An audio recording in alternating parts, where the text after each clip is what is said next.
Once the primal sound is achieved, it is time to develop and stabilize the vocal pattern. Development term contains two goals: acquisition and retention of the new vocal skill.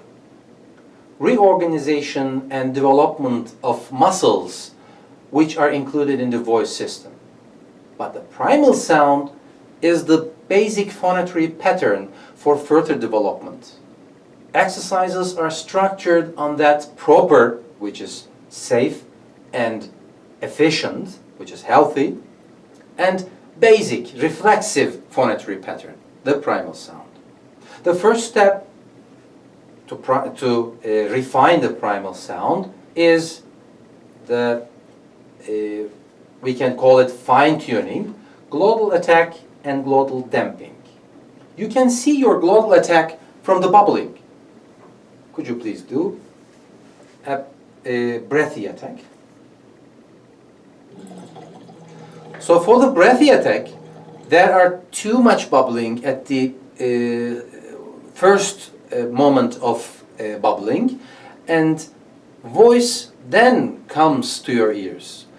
So you can see first bubbling, then hear the sound from your patient.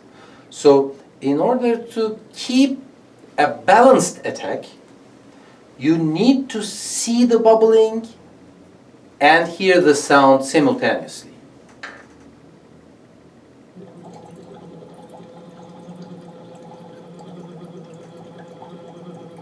Okay. The patient is supposed to know that to start and to finish phonation, it's not obligatory to close your vocal folds. Like, it's not good for the glottic region, the vocal folds, the muscles, and the mucosa. So please, if you want to soften the hard glottal attack of your patient or your student, you can first bubble and then add your voice onto this bubbling.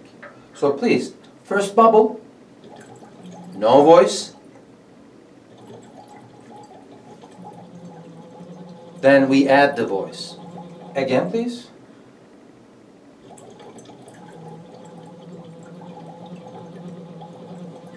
This is how we balance the glottal onset.